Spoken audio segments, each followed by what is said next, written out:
As I mentioned, she was caught on CCTV with his hands around her throat, and on one of those occasions, we understand that the police notified the local domestic abuse support service, but then they asked Hollie if she wanted to press charges, and of course she wouldn't. They should have used evidence-led policing there to take that out of the hands of a vulnerable young victim who wouldn't know what was happening anyway. When Hollie reported the incident, no, just go back one stage. She took Maslin to a restaurant in Gloucester because she wanted to just try and get the message through to him that the relationship was over.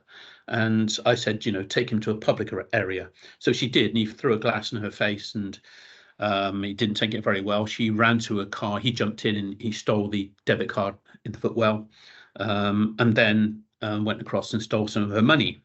She came back home to us on that Friday night and just went straight to bed, and she got up in the morning, went to work, and then we picked her up at the salon in the evening like we normally did on a Saturday, and she was quite a changed person, and we asked her what was wrong, and she started to tell us what had happened the night before, and I said, well, now I think you need to call the police.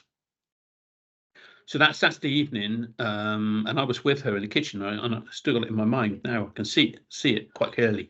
She phoned the police and told them lots of what was happening, and half of the things, more than half, we didn't understand, and we hadn't even heard of. For example, she was telling them that he threatened her, he threatened to throw acid in her face and spoil her looks, so she broke up with him. His family would get her, he would commit suicide. All these things that was very alarming around domestic abuse and stalking. And when the two officers that were given the case came out in the Saturday evening, they didn't have any of that information because the person that had taken the call didn't write any of it down. All she was concentrating on in the call was the theft of Hollie's bank card. And that's what the original two officers who came round centered their case around. So automatically they were going off on a tangent. They were talking about theft, where actually it was domestic abuse and stalking. And therefore their questioning and their trying to get the information wasn't correct because they were going down the wrong path. For example, they didn't complete the dashboard on that evening, didn't ask any of the questions around domestic stalking that are in the updated version of Dash. In fact, they said that when they got back to the police station, they guessed the answers. They didn't give Hollie any safeguarding information or a safety plan. And all they said was, well, we'll come back tomorrow and we'll take a statement from you. So when they came back the following day, Hollie was quite reluctant to give the statement because she was quite scared then. And her sister managed to persuade her to give the statement, so she did. And then she was reluctant to sign it, and they said, well, if you don't sign it, then we can subpoena you to court, and also we can do you for wasting police time. Incredibly, in dealing with a young vulnerable person, their soft skills were atrocious. They didn't understand that person, what that person was going through, and how to handle them. So Hollie reluctantly signed the statement, but even when she was being questioned by them or giving them the statement, she was showing them texts that were coming through from Maslin, and one of them said, if you don't answer my call now, I'll come around there and put a baseball bat around your dad's head. And she showed them that. I said, well, there's nothing we can do about that, which is totally incorrect, because there are laws which they could have acted upon.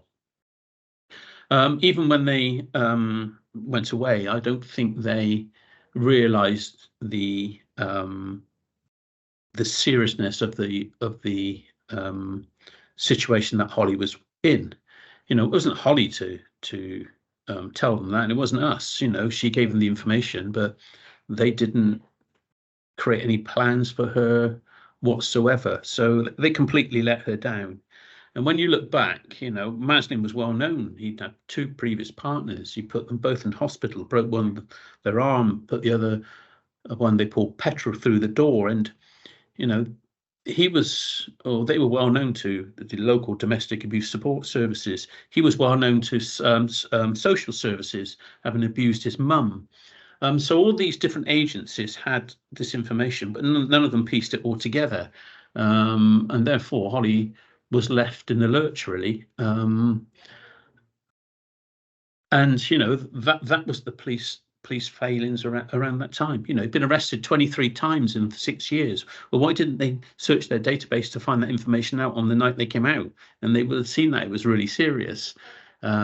He was arrested for previously for driving without a license, without insurance, intoxicated, for drugs.